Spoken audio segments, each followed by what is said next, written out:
Crime Curious is a true crime podcast that takes an in-depth look into true crime cases through the lens of a trained investigator and former prosecutor turned judge.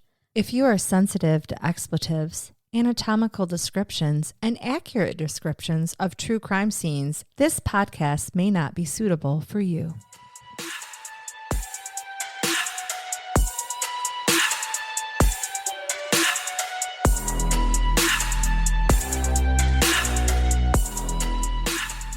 Welcome to Crime Curious. I'm Charnell. And I'm Megan. And we have a very personal case today to cover from one of our listeners. She's actually one of our new super sleuths. She has sent us so many case suggestions and I love it, and told her, keep them coming. Yeah. I think we've already covered up to this point, like release wise, we've already covered one case that she sent, but I wanted to cover this one because she knew the victims personally. Wow. So I felt like we have a group now of crime curious investigators. We do. Yes. The CCIs. Yes, the CCI. I dig it. Yep. Congratulations, guys. Yeah, she's our own personal super sleuth, Donna. I dig it. So does that mean Donna. We should do some shaking of our gree-gree let's here? Let's shake our gree-grees. I've got the raccoon penis bones. And I have the kangaroo sack. And now the world is all right. And we can tell our listeners, because I firmly believe this. So 2 days ago, we did a fantastic interview with a victim. God, it was good. It was amazing. It was 2 hours long. Yes. It was good work, but we did not shake the sack before the interview. Oh my God, we jinxed ourselves. We did. So I just want everybody to know this may be holding real power, people. My God. Because we've just become a paranormal podcast. We have, just like that.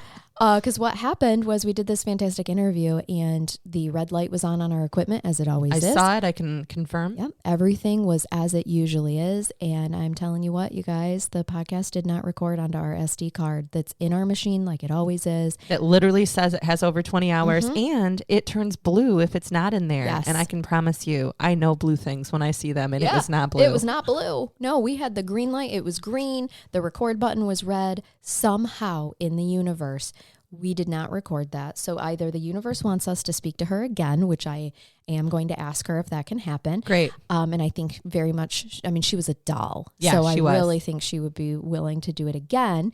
It's just unfortunate, but, or it's because we did not shake our kangaroo sack and our raccoon penis bones prior to. We know now. We know better. Exactly. So you're going to bring me something good today from our CCI. I am. And actually, if you guys, I watched it after I already put together the notes here, but there is a Snapped, I love Snapped on series, Oxygen, right? Yeah, the series Snapped. So there is a coverage of this. It's only about 40 minutes long or so, but it's season 16, episode 1, which I was like, oh, that's amazing. I didn't realize that there was Snapped. Donna had given us a lot of personal information on the gals. And so, and there's some pretty good coverage of it. And it's probably one of the most senseless and completely idiotic murders that we've ever covered, for sure. We have that's two saying victims. a lot, because we've seen some pretty stupid murders. I know.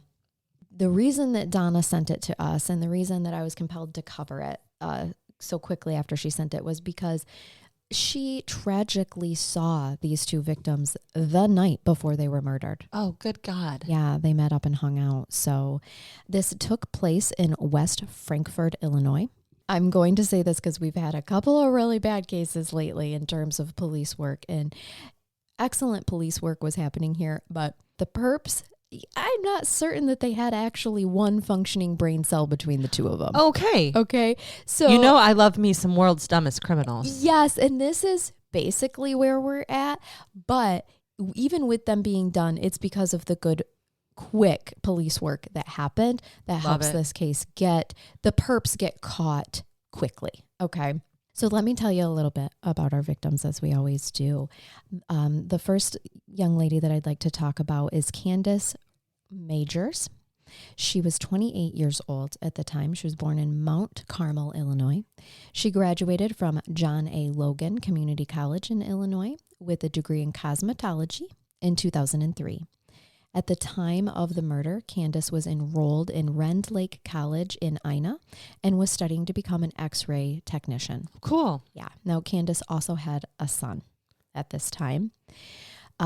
Just a quote from Donna, who knew her personally. She said, quote, "Kandis was smart and beautiful. She was really the total package, as they say."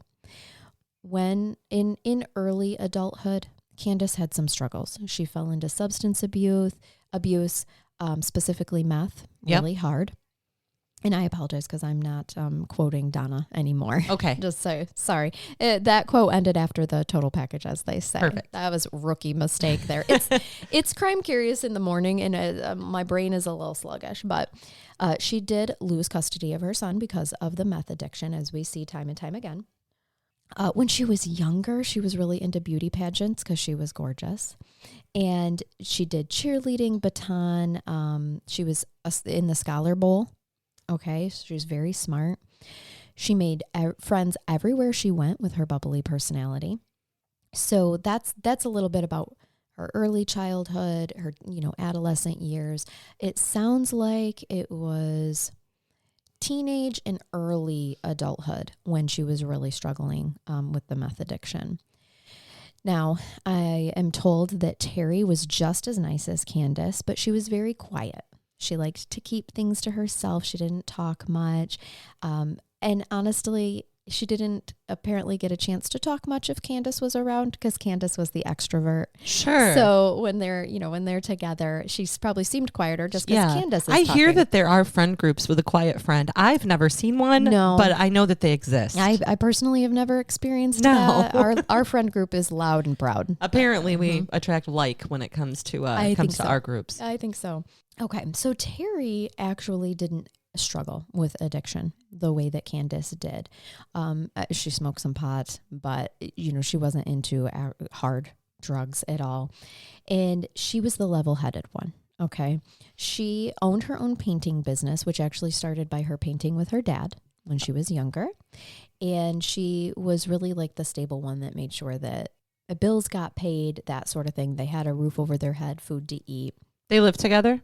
Yes. Kandis and Terri are very much in love. They're a couple. Mm-hmm.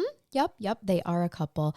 And the most tragic part of this entire story is that not only are they finally found their person, right? And they're so in love with each other, but Kandis was sober. She had her life together. Terri really, really stabilized her.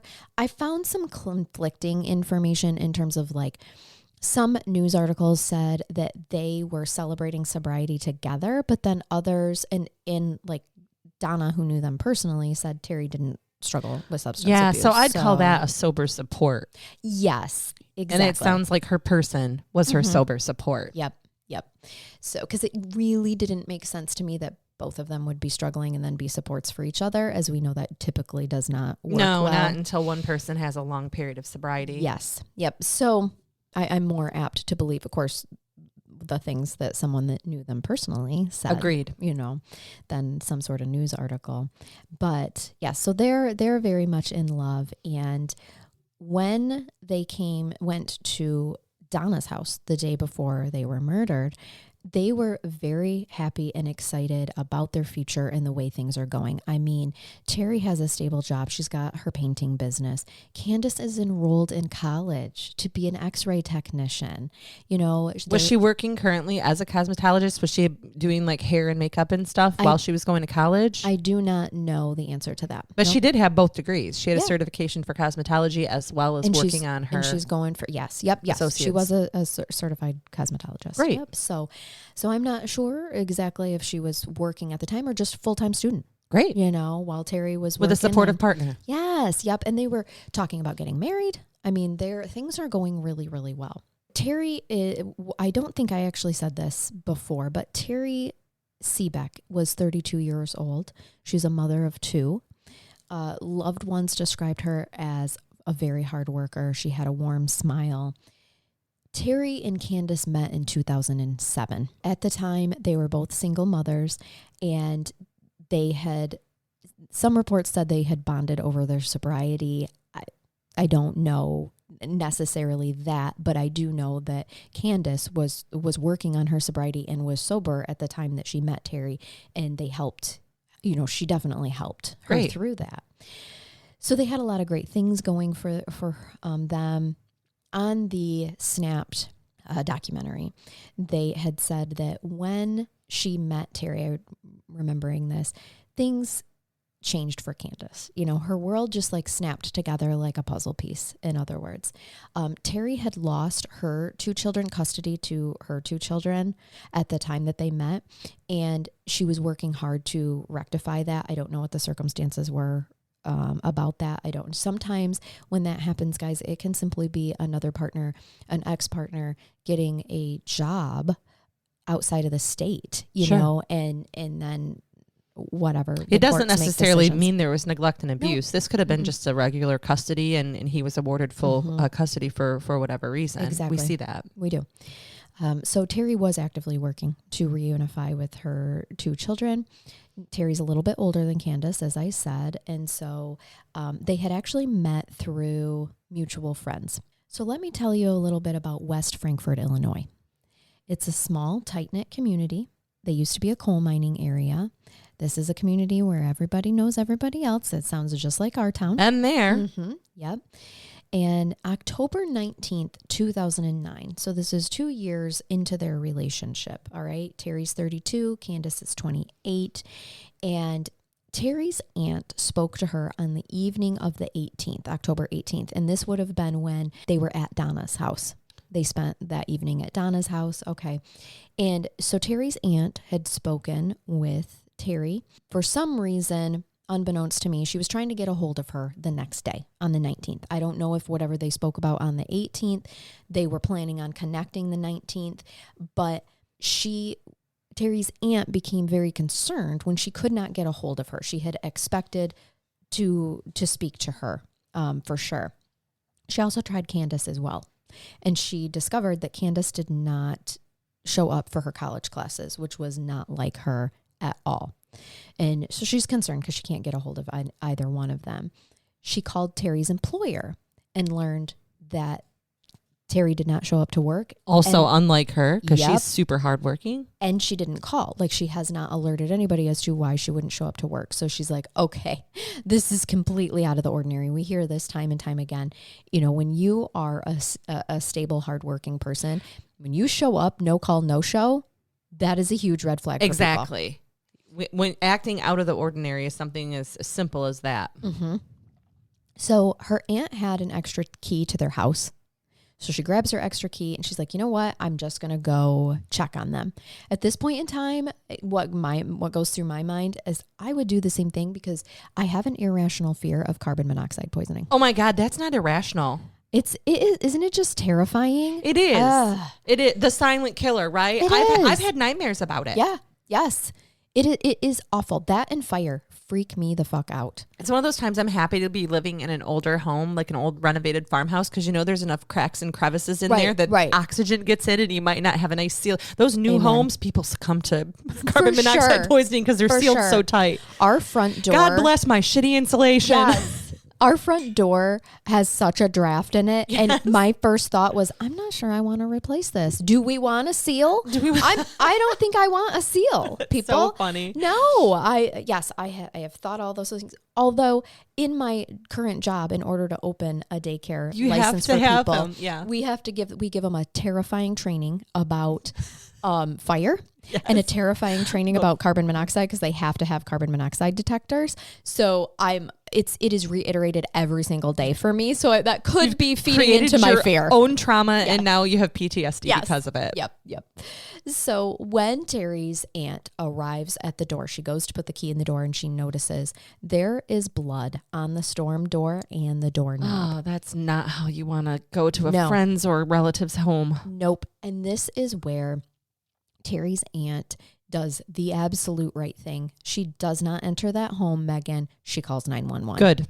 Yes. That's level-headed thinking because I would even probably barrel in like a bull, right? Because I'd be worried. Your emotions take over. Yes. And I know then I'm not tramping supposed all to. over a crime scene. I know. Mm-hmm, mm-hmm. But you do. I mean, your loved one is in there. Yeah. Well, right? this good job. Aunt, what's the aunt's name again? We don't know. Good job, Auntie. No, when I wrote the notes, I hadn't saw the documentary yet. She's actually on the documentary, and I didn't make note of her name, so I apologize for that. But okay, so she calls 911. All right, the responding officers She gives them the key. And it's like, I haven't even entered. She didn't even unlock the door. And when they went to push the door open, it wouldn't open. It wouldn't. And this is trigger alert to describing a crime scene. I don't like this. When they were pushing it open, they notice they're pushing it. There's resistance. Obviously, you know, they're wondering what this resistance is, and they can start to see in their line of vision bloody toes. Yep. Okay. Yep. From under the door. So they're pushing more gently, and there was a full body that's perpendicular to the front door, if you can picture that. I can. The scene was extremely bloody and gruesome. Both women had been shot at close range 4 to 5 times. They realize that there is another, they see the first victim, and then they realize there is another victim that is lying in the fetal position, is the best way I can describe it, between the couch and the coffee table, who was also shot 4 to 5 times. Terry's aunt is, of course, devastated. The police are asking her, do you know anybody who'd be willing to, or who would do this, right? Of course, their whole family, and they feel terrible about this, but knowing that Kandis, at the very least, if not Terri too, had connections with drug dealers. Yes, that is where everyone's first thought goes to. Sure. Is this was did a drug deal gone wrong? Yep. Did did they slip? Did one of them, whatever, Kandis, slip on her sobriety, and there was some bad people that showed up and did this? Absolutely, that makes sense. They feel bad about it in hindsight, but it's like, you're just answering these questions as best you can, and you can't rule that out, right? If someone that you're like, gosh, everybody loves them. Oh wait, there was that one fight that she got into with that friend 5 years ago, whatever. Like, everything's important. You have to look at all of it. I mean, God, if we went with that concept that, he's the nicest guy ever that lives next door, we wouldn't have solved half of the serial killer murders in the United States. Yes. He was the guy next door. Mm-hmm. What made the scene just so totally gruesome was that both women were shot multiple times in the head and the torso. Terri was shot directly through her left eye. Okay. So the shell casings that were near were from a .22 caliber semi-automatic pistol. There's no gun in the house. To the family's recollection, they never shot guns. They didn't own guns. Right. So this is not a murder suicide. They wouldn't even know how to use a gun, according to the family. Right. So they're trying to rule that out. There was blood on the front door that did have a strong indication that a struggle had happened as well. Well, to me, it sounds like, and if she was laying in front of the front door, obviously the killer didn't exit that way. It sounds like she was trying to leave, like she was trying to run away. Yes, and we will get to that. Okay. Yep, we do get answers on that. There's also signs of robbery. There's signs of robbery, and then there's signs of not robbery, because there was a big wad of cash in a bedroom, I believe, that was left. So, but their credit cards and their driver's licenses were missing, and Terry's gold Chevy Impala was missing from the driveway. Okay. So they're like, okay, there's no sign of forced entry. So immediately they're like, wait a second. This was either somebody that they knew or someone that they let in willingly. And or did they have their doors locked or unlocked? I mean, right. Very small possible. Town. Mm-hmm, right. And then, but this robbery doesn't make sense. They took their credit cards, they took their ID, their vehicle, obviously, but left the cash. Yeah, that's just, whoever that is, that's just dumb. You take the untraceable thing, right? Unless they had just recently left a bank and there's marked bills, take the cash. Right. It's less traceable. It's like they didn't look through the house completely and even see the cash that the police were able to find, And that was in an upstairs bedroom? Was there an upstairs? This was, in my understanding, this is not a multi-level home. It's a ranch. Mm-hmm. Okay. Yep, ranch-style home. And so they immediately, with the car missing, the police officers are like, gas stations, start pulling beautiful video. You do a BOL for that car, which is a pretty unique car. It is. It's gold. A gold Impala. Yep. They're like, let's pull, and that's going to take a hot second, to pull all that video footage and just have people scan through and look for a gold Impala. But meanwhile, they're processing the scene and they realize like the house isn't ransacked. So that seems confusing. There's that stack of cash left untouched, but there's also expensive jewelry that's left as well. So with the no signs of forced entry, they're like, what the hell happened here? You stole my identification and a credit card, which could be shut off immediately. And yes. And my golden pala. Mm-hmm. That's completely traceable. Right. I mean, truly. So then they're thinking, especially with the way Terri is shot through the left eye and the close range of this, they're like, this is a deeply personal crime. This is somebody they're really banking on. This is someone who knew them. There were even live rounds at the scene that indicated the gun had jammed and needed reloaded. So this person, they had obviously already been either deceased or harmed enough to not be fighting back that whoever did this could reload, unjam the gun. Yeah, they emptied the clip and had time to put a new one in. Yes, exactly. And then continue to shoot. So yes, this is a deeply personal and gruesome crime. I mean, it sounds like it. Mm-hmm. The injuries, for this area, which I imagine if this happened in our town, Megan, our deputies would say the same thing, that this is the worst crime scene that they have had to process. It's the most gruesome because this is a small town. Shit like this just doesn't happen. But there's a whole nother caveat to this. There had been what was deemed the railroad killer on the loose in the area in 2009. So even though this is a safe, smaller little town, we've had some railroad killers before. They can cover some area. Absolutely. And they had. And so they had been, kind of on this track, and they're like, this railroad person had been jumping railroads, as we see, killing people. Was it fitting the MO? Like, were there these random robberies and stolen cars and point blank shots to the head? And yep, to my understanding, yes.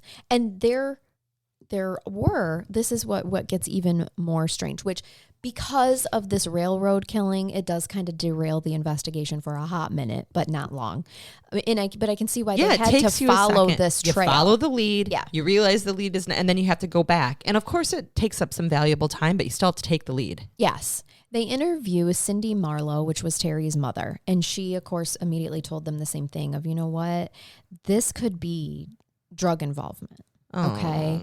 Well, she's going off of history. Yes, exactly. And Jessie Hurley, another friend, she actually was on the documentary as well, agreed and initially thought that it was drug related too. So because they interview the family first. Well, then they interview the neighbors. They do the neighborhood interviews, and they determined that it did not sound like there was drug activity happening at that house at all. Vehicles are not coming in and out frequently. Now, how long would it take to get a tox back too? Like, right. Yeah. Let's get a tox screen on these Vicks. Yes. And for sure, honestly, it takes longer than it does for them to actually solve this case. No shit. Yeah. We get this solved in 2 days. Okay. They do a damn good job. But they're pretty immediately like, okay, I get it, but it sounds like they've been sober for a long time. So, and the fact that the neighbors are like the only vehicles that are there really are the ones that belong to them. Or people living in the house, whatever, like they're not seeing this drug activity connection based on what the neighbors, and your neighbors are paying attention to the traffic on their street, certainly. So then one of the neighbors say that they saw a male in the morning of the 19th. So this is the morning of the murders on railroad tracks by their house.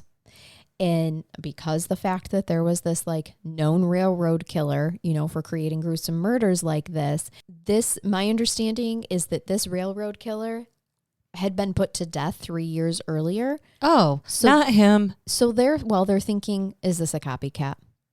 Doing the same exact thing. Like, we have been here before in this town. In the interest of sounding super crass, people have got to be more original. For sure.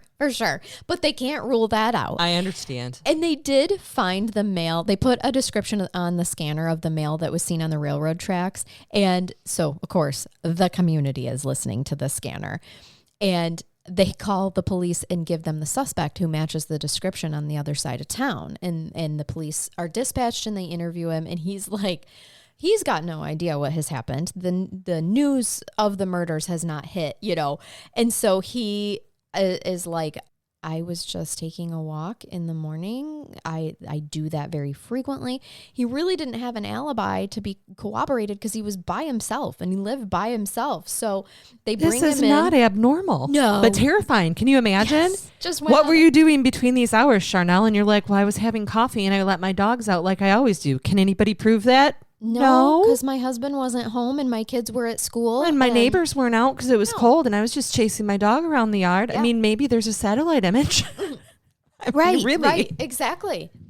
Nope. So he's confused. He cooperates. He goes in for questioning and they determine, okay, I think this dude really was just walking the railroads and is probably not a copycat This killer. is when we fall on investigative skills and read interviewing techniques. Yes. And you just start getting the feeling that somebody's being truthful with you. Yeah. And like, okay. Like this is a normal amount of nervous. They're not spewing information or trying to give you too much information. You're literally sitting there going, I took a walk. Yep, exactly. I like walking on the railroads. I do this every day. Mm-hmm. Nature and shit. Nature and shit. I want a shirt. So they're back to square one. Yeah. Right? Second lead done. Yes, exactly. Friends start to come forward and said that Kandis and Terri had another couple that they allowed to stay with them. Okay. So this is news to the police because this couple, according to the family, had fallen on hard times. So the police are like, wait, we've processed the scene. There's no sign of another family living there. That's odd. And where are they? If they lived in this house, where the hell are they? We need to question Where's them. their stuff? Mm-hmm. And you said it didn't look ransacked or like anybody had left in a hurry. No. So this couple was 19-year-old Afton Ferris and 29-year-old Michael Shallard. The police realize, okay, we think we may know who might be in this vehicle that's missing, right? All of this is kind of like their stuff's not there. Did they suddenly pack up? What is going on? Another friend that's interviewed by police reveals that the reason that they found nothing in the home of Afton and Michaels is because Terri and Kandis had asked them to move out on October 18th, the day before their murders, because they suspected that the couple was stealing from them, which I can tell you they were. So except for they left the cash. Yeah, they're stealing everything but the jewelry and cash. Well, that's just obvious. So now the police put a be on the lookout for Afton Ferris and Michael Shallard, possibly driving this Chevy Gold Impala. And a man calls the police station to report another crime. This man does not know at all that murders have happened. They are keeping this close to the chest in trying to get their leads first. It's still early on. Like you said, this all happened in 2 days. They haven't needed to release to the public yet. Nope. So they're still investigating. So this man calls the police station to report a crime. He said that Michael and Afton had come to his house on October 18th. So this is the day before the murders. He was letting them crash there after being kicked out of Terri and Kandis's house.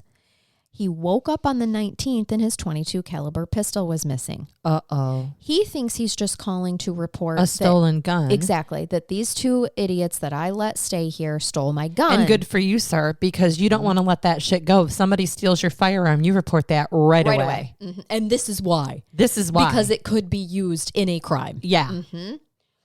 So we have some really smart people. Yes. Aunt who doesn't disturb a crime scene and calls. Yep. Friend who finds his firearm missing and calls right away. Yep. Yeah, police they're together. Police who are interviewing the neighborhood and as many family and friends as they can of the family and find out. Leads. Yep, and find out. Oh, there's a couple. Do you know how much I love when you present me with just really good investigation? I have warm fuzzies in a bad case. Yeah, right and I had to give the people this because we've had some bad ones lately. So of course, detectives connect this crime being reported of the murder of Kandis and Terri because they already saw the shell casings of the .22 caliber. And I'm sure that this man who had no idea the gravity of the situation of what he was reporting was probably devastated to find out what they did with his gun. So they now know, the police, that they need to pull all of their resources, probably even out of their jurisdiction, right? It's very unlikely that this couple is in their small town. Yeah, they anymore. haven't stayed. Mm-hmm. And they're not brilliant criminals at all here, guys. And so in less than 24 hours into the homicide investigation, police now have the two names, the description of the people that they're looking into.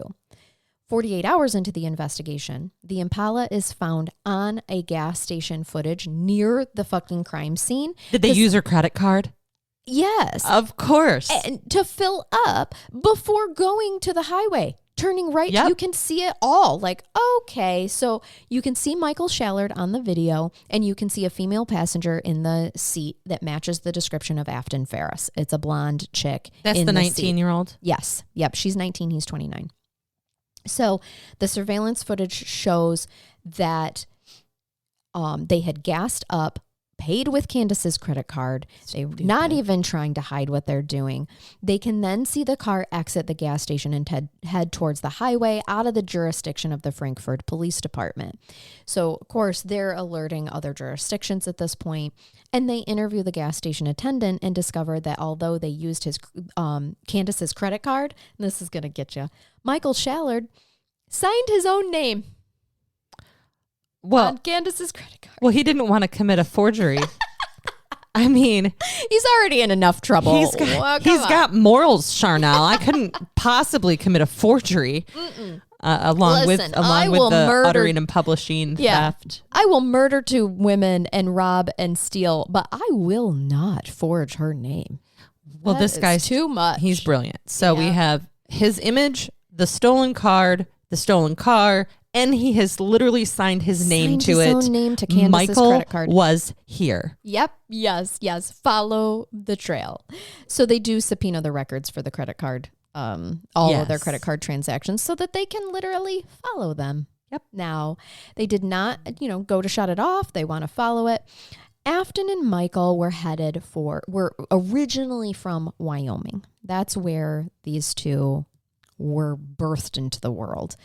And that's where their licenses were issued from. So they believe that, police are assuming you're going to go back to what you know, right? You're heading west. Mm-hmm, you're fleeing to what's familiar.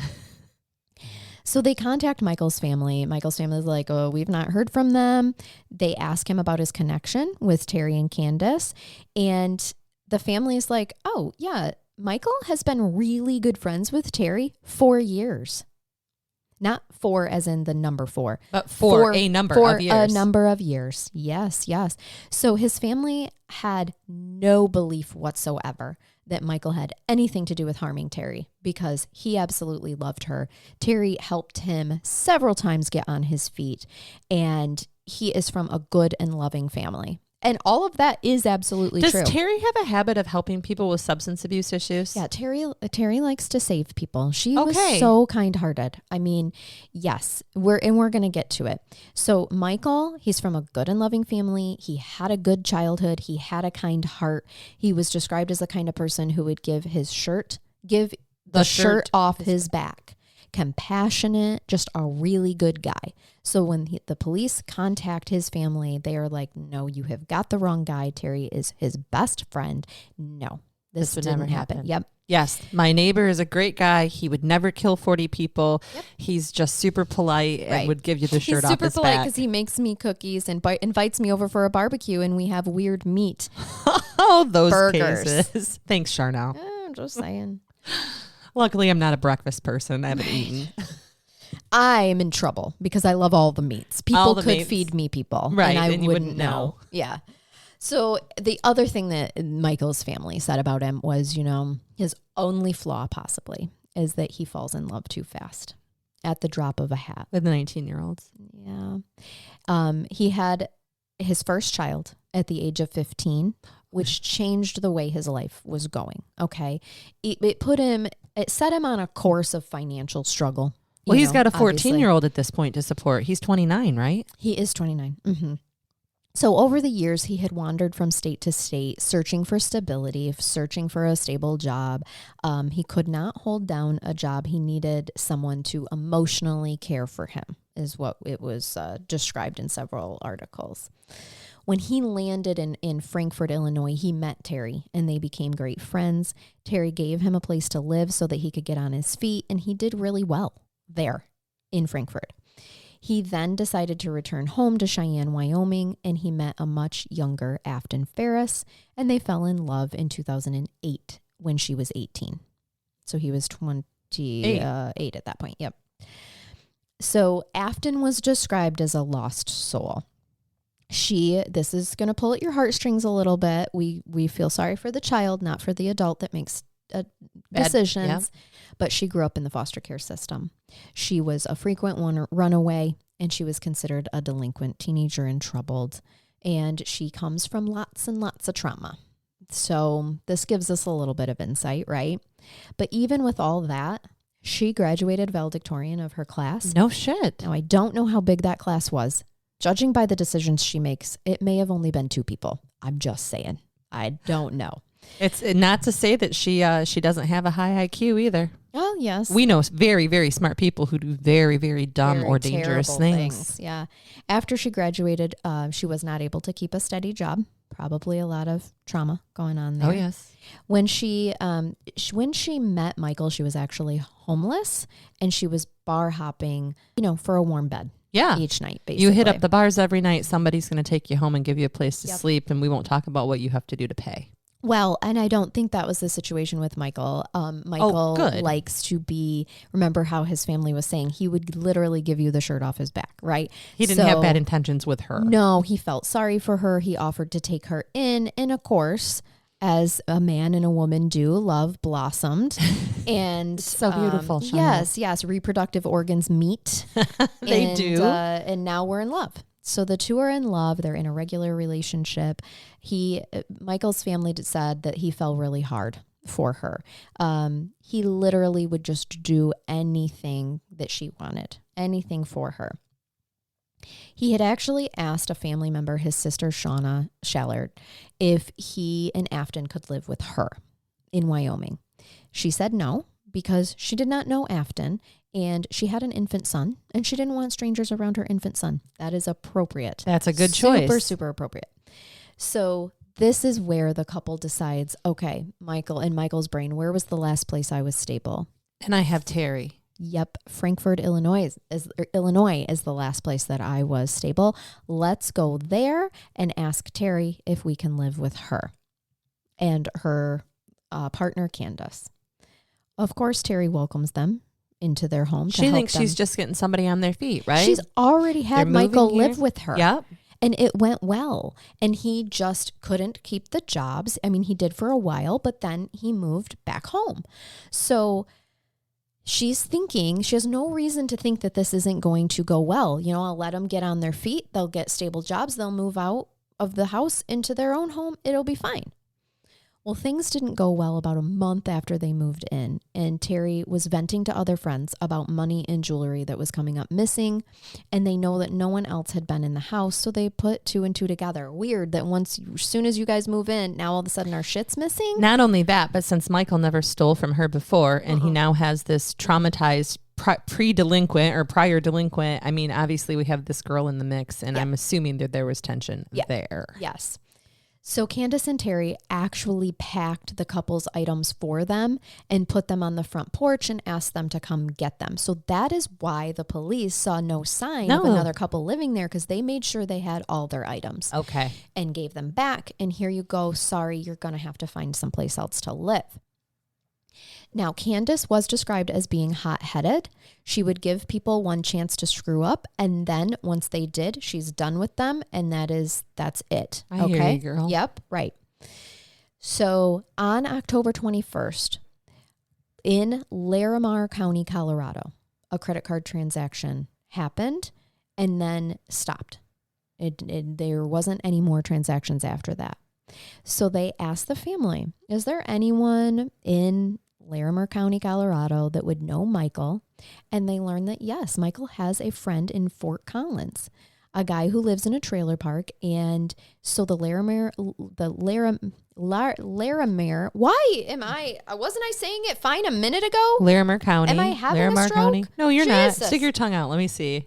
Okay, everything looks good. Good. Let me take a sip of coffee. We just did a quick stroke check, everybody. If you don't know the signs and symptoms, you should look this up. You should. And I appreciate you assessing me in this You're moment. welcome. Because damn. I'm here to help.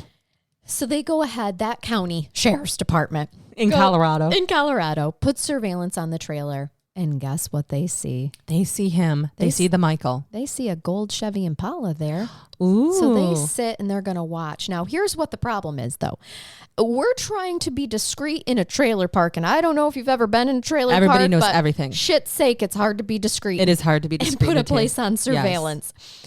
But it does not take them long. They've got eyes on Michael and Afton.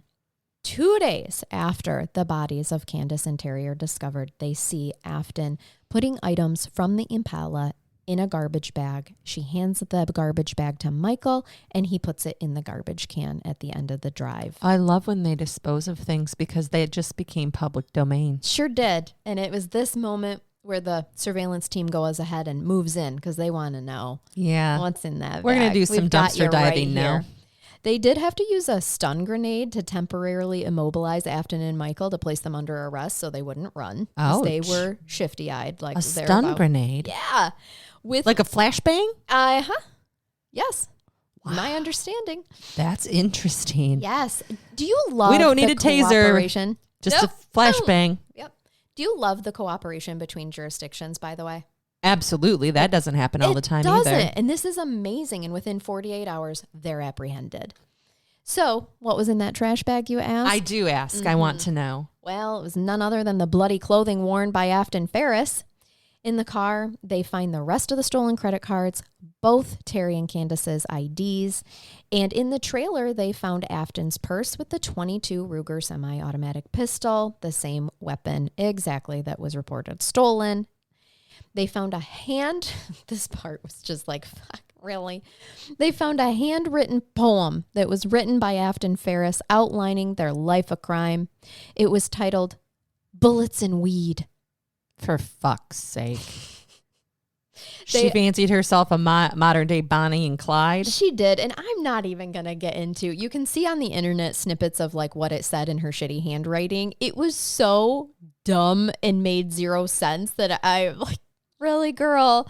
Really? She was a valedictorian, but she didn't major in any type of literature. No poetry. I'm sorry. It was a class of 2. She may have been the only one graduating that year. I'm not sure, Megan. But, yep, bullets. She's a poet. Bullets and weed. There were also 2 more handwritten letters from Afton that were suicide notes. Police decided to confront Afton first. They introduce themselves, and she literally states right off the bat, I will tell you everything, but can you guys at least tell me how you guys found us so fast? Shit. Girl, honey, baby doll, you can't figure that out? You literally weren't trying to hide anything. To be 19 again and clueless as to how the world works. I actually wrote in my notes, it was a small class that she was valedictorian of, I'm assuming. Good Lord. So Afton confesses. She says that Terri and Kandis accused them of stealing things. She had nowhere to go because she has no family because she grew up in the foster care system. These are her words that she said. She went to a friend's house on the 18th after being kicked out. She had some drinks. There was some possible drug activity, and they played cards. They knew that this man whose house they were at, that they were going to crash at for the night, had a gun. So they stole the gun, walked back to Terri and Kandis's house with plans to rob the place. They gained entry to the home by knocking on the door and telling Terri and Kandis that they wanted the opportunity to apologize to them. So they did let them in. Yep. So Terri let them in as the police suspected. Afton said there was just the 4 of them in the house. She was sitting next to Terri on the couch, and Kandis was on an opposite couch, and then Michael was on a different chair. Kandis and Terri told them that they knew they stole because after their items were missing, they went through their bedroom, the bedroom of Afton and Michael, and they literally found the stuff in their belongings that was missing. Yep.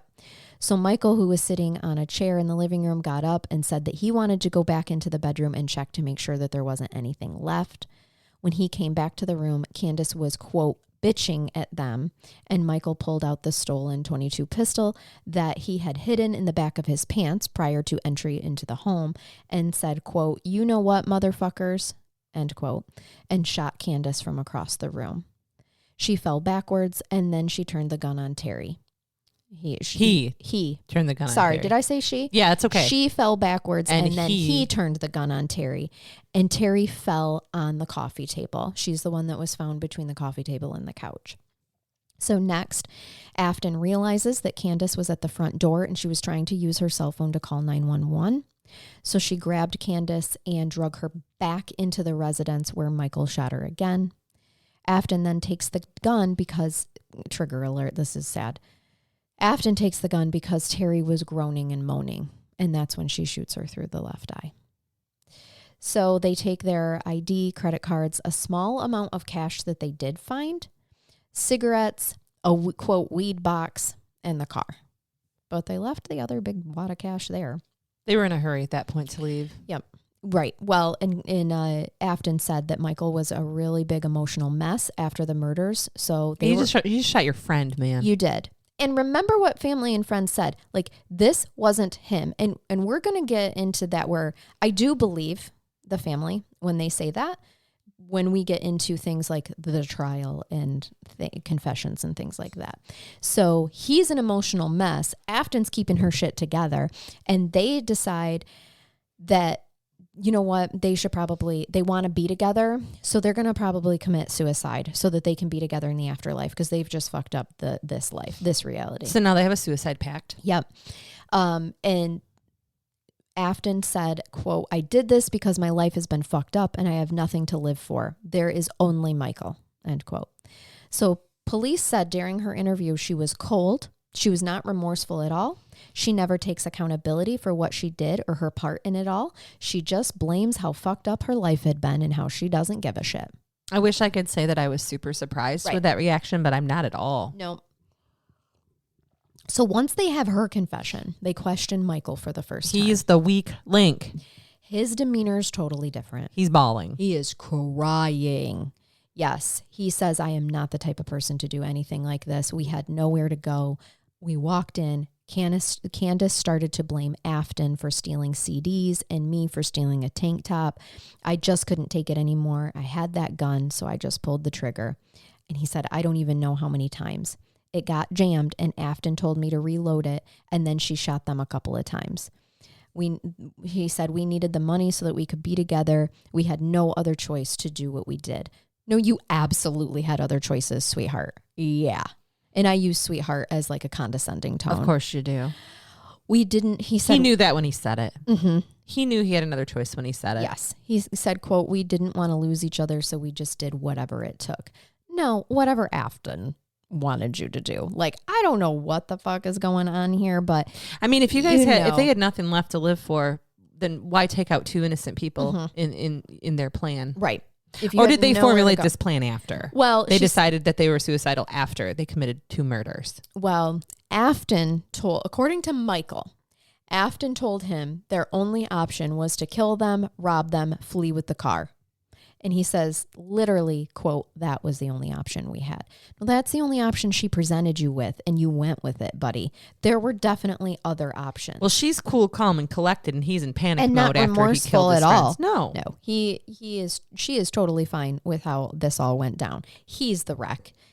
So the things that trauma does to people's brains to close them off from having human feelings. It's terrifying. It is is truly terrifying. So he was charged with 2 counts of first-degree murder. They both were. Good. Sorry, I didn't mean to say just him. Family and friends of Michael are stunned. There is no reason for this. It was completely senseless, as I said. I mean, it was. Like, you didn't even you got some credit cards that were eventually going to get shut off, and a car, and some weed, and a little bit of cash. Like, this, nothing. There's no reason for this. They either planned on getting caught or planned on ending the chase before the catch. Yes, exactly. So they both plead not guilty, hoping that the trial would save them from the death penalty, which Illinois actually had at the time. Yeah. But in 2000... Like we said before, not guilty pleas are normal at that stage. It doesn't matter if you have a full confession or not. This is nothing for anybody to get upset about. This is how the adversarial justice system works in the United States. Yep. In 2011, just before the trials, the state of Illinois governor, Pat Quinn, actually at the time, eliminated the death penalty for the state of Illinois. So it's no longer an option. So after that, in July 2011, Afton went to trial. The prosecution said she's a cold-hearted killer, of course. The defense said that she was actually a victim of Michael, which is way different than how she described the situation in her confession. She never mentions lying for Michael to protect him, that he was abusive in any way. So they're trying to say like she was fearful, so she just went along with it. And then in her initial confession, she was lying to protect the man that she loved. She said she used hard drugs that night, so she doesn't remember doesn't remember much. Totally changed her tune from the reality of the situation. The problem is that she had in court no emotion at all. Her face, she was stone cold, and the jury could see that. She was super fake when she tried to show emotion, which the jury also picked up on. So after a span of a 2-day trial and 6.5 hours of deliberation, Afton was found guilty of 2 counts of first-degree murder and additional counts that included armed robbery and home invasion. So for the murders, she was sentenced to life in prison without the possibility of parole. And for the 3 other counts, she received 50 additional years to be served consecutively. The judge... consecutive. Uh-huh. Not concurrent. Nope, consecutively. The judge brought some attention to her... That means after she serves her life sentence, she has another 50 years to serve. Right. Mm-hmm.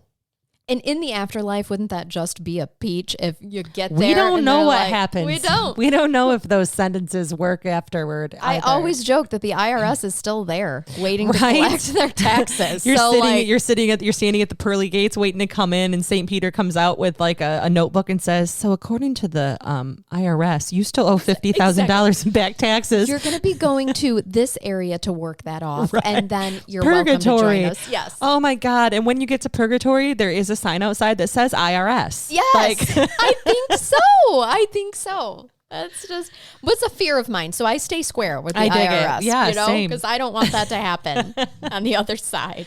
So what if on the other side, after she dies in prison, the other side's like 50 more years, honey. You got it. Did they tried her first, or did they try them at the same time? They did try her first because we're getting to that. Okay. Yes. I did want to just throw in, I like to throw in some of the stuff for you of what the judge said. Yes. The judge brought some attention to her difficult younger life, but thought that it didn't excuse her behavior, as it does not. He said, quote, "I'm sorry for the life that you've lived, Miss Ferris, the things that happened to you as a child, but they don't give you a license to kill or commit crimes. They do not offer excuses or mitigate what you did," end quote. So as per prison records, she remains incarcerated at the Logan Correctional Center in Lincoln, Illinois. In August 2011, once that legislation changed and the death penalty is no longer an option, Michael pled guilty. Oh, there was no trial. Nope. He pled guilty to 2 counts of first-degree murder and was sentenced to life in prison without the possibility of parole. As part of his agreement, the charges of theft of a firearm, burglary, and home invasion were dismissed. So once he dies in prison, he doesn't have 50 additional years on the other side. Oh, they won't be waiting for him in purgatory then.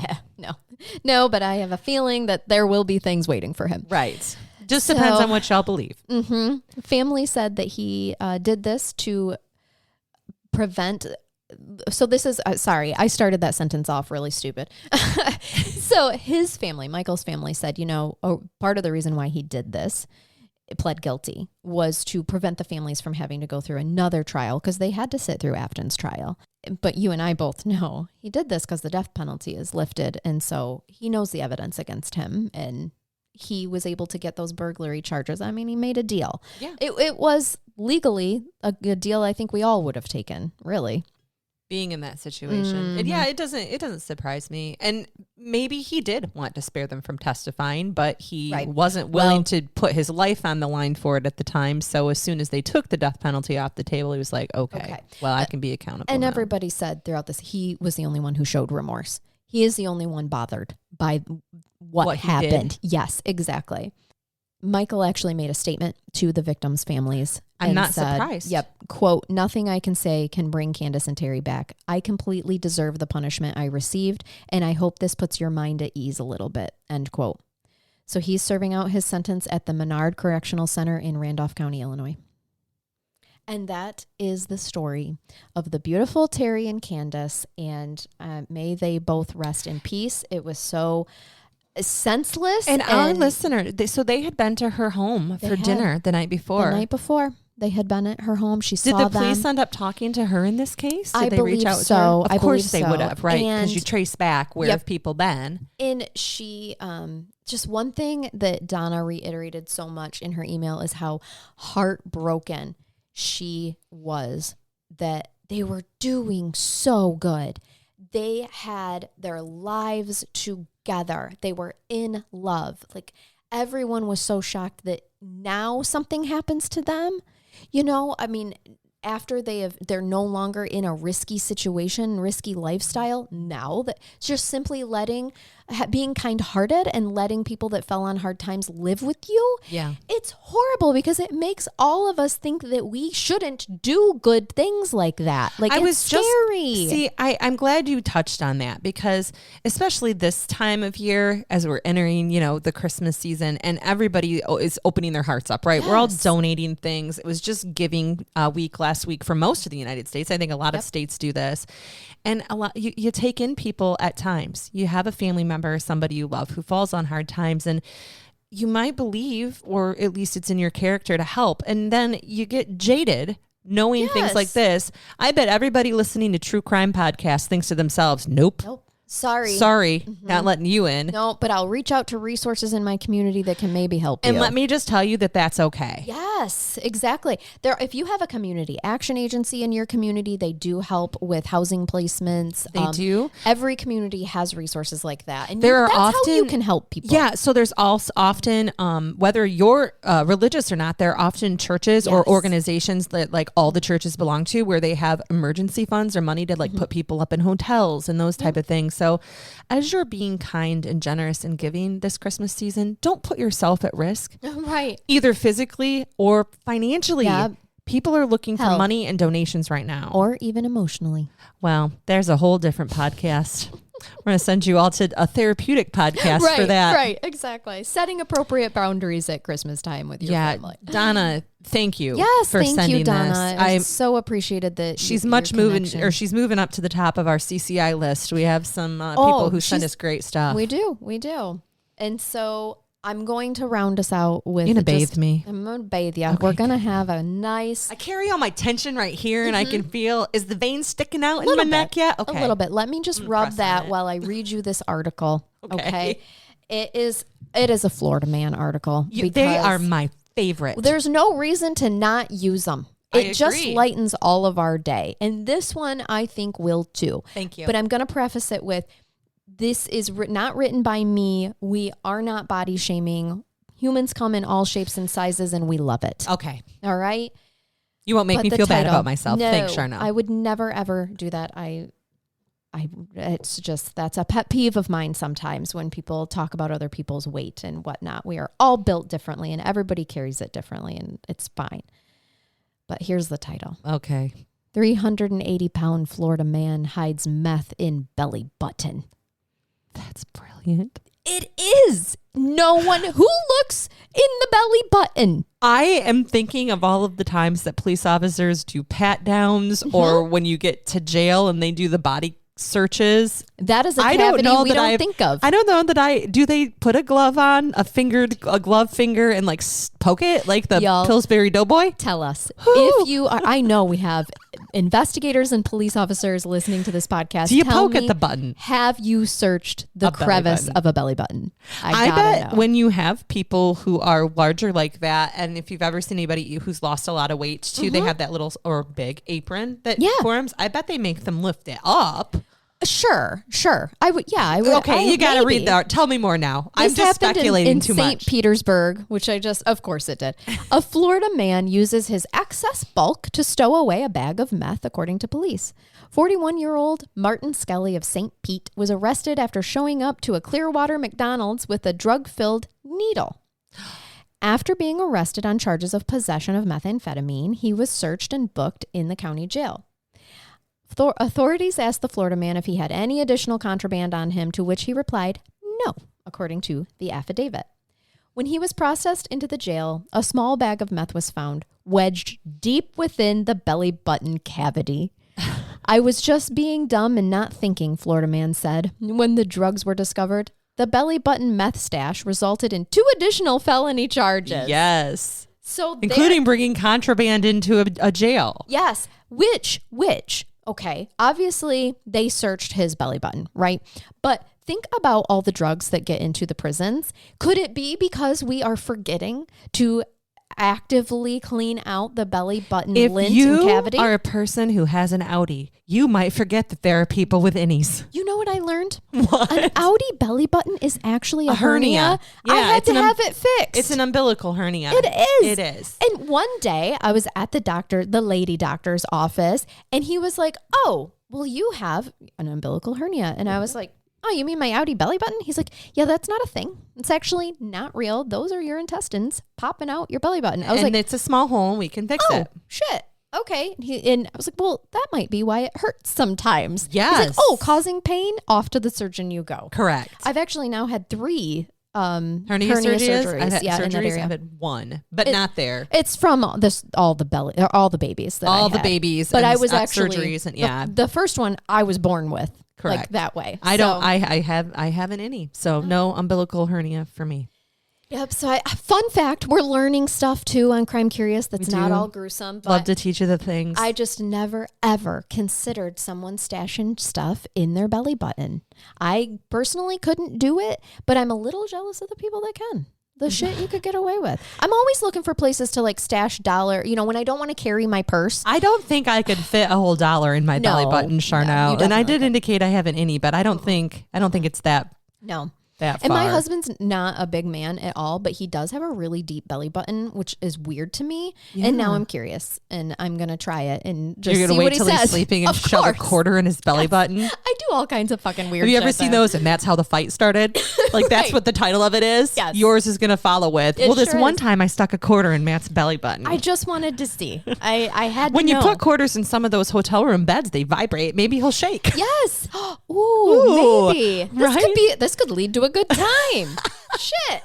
Or like I said, the largest Christmas argument that's ever been started. Right. I'm still taking waiting. Your presents back, Charnell. I'm still waiting for the moment when he mumbles, because you know how I hate when he mumbles, because he doesn't think he mumbles, and for me to come back and say, I'm sorry, did you say gumbo yaya? Gumbo yaya. And I'm just going to say used it yet? Not yet, because it hasn't happened yet. A listener actually wrote me and said, well, has gumbo yaya come up yet? Nope, not yet. But when it here's the thing, it's going to take months for him to catch on that every time I think he mumbles, I say gumbo yaya. And he's eventually going to be like, what does that even mean? Why do you keep saying it? I'm going to figure out a way to use it as well, and we'll report back. All right, I gotta All see. Right. And then I'm going to be like, guess you should listen to my podcast, bro. Exactly. Mine doesn't either. All right. Well, hope you guys enjoyed this episode. Thanks again to Donna for this. And I'm so sorry for the loss of your 2 beautiful friends. And we hope that you guys keep it curious. Follow us on social media. If you want hundreds of episodes to binge of exclusive content for us, go to patreon.com/Crime Curious Podcast. And you could sign up there and support the show, keep us on air. And in return, we give you a shit ton of extra content. So that's right. It's there, guys. There's also a link in the show notes for that as well. So if you just need to reach out to human beings too, don't forget that you can comment. If you're a Patreon, on our Patreon page, Crime Curious on our Facebook page, and we will talk to you. We do. We will answer you back. Sure do. That's true. So, all right. Keep it curious, everybody, and stay safe until next time. Bye-bye.